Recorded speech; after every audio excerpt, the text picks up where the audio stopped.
L'été arrive et beaucoup d'entre vous vont partir en vacances. Mais si on peut partir en vacances, c'est parce qu'on a des congés payés. Et si on a des congés payés, c'est qu'en 1936, ils ont été adoptés par une Assemblée nationale qui était favorable, mais aussi parce qu'il y avait eu une vraie mobilisation de la société civile.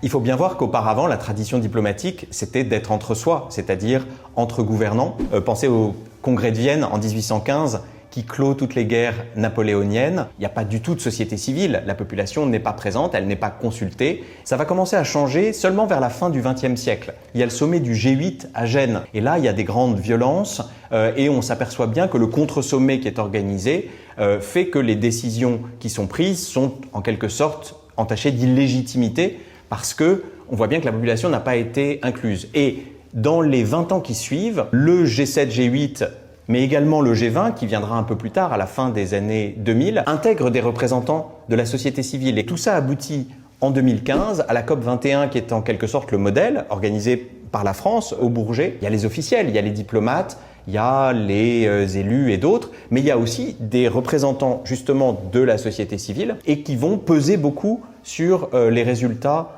de la COP 21. Par exemple, en 2015, le fameux objectif qu'on a réussi à mettre dans les accords de Paris sur le climat, celui d'arriver à limiter le réchauffement à 2 degrés et si possible à 1,5, il a été largement dû à la mobilisation de la société civile, à tel point qu'aujourd'hui, on n'imagine plus un sommet international sans représentants de la société civile.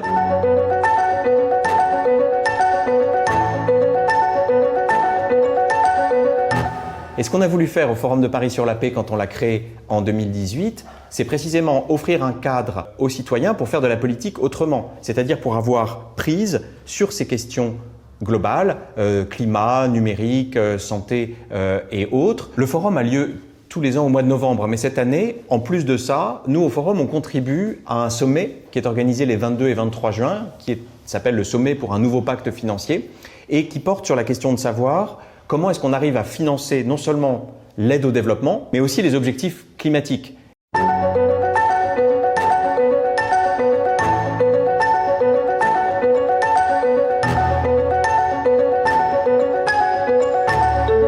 Mettez-vous à la place d'un pays du Sud qui subit par exemple un cyclone ou un ouragan. Il va devoir reconstruire. Or, ils doivent emprunter à des taux très très élevés parce que les taux d'intérêt ont monté à cause de notre politique monétaire à nous au nord. C'est pas juste parce qu'ils doivent emprunter pour réparer des dégâts qui ont été causés ou au moins accentués par un réchauffement climatique qui a été également causé largement par les pays industrialisés, par les pays du Nord. Et une des choses que ce sommet vise à faire, c'est justement essayer de changer le fonctionnement du système international pour que ces pays-là trouvent davantage d'aide quand ils font face à des catastrophes climatiques et par ailleurs puissent être aidés dans leur transition climatique eux-mêmes. Si on a favorisé la présence de la société civile dans ce sommet, c'est qu'elle exerce une pression sur les décideurs, sur les négociateurs et que ça permet d'obtenir au final des résultats plus ambitieux.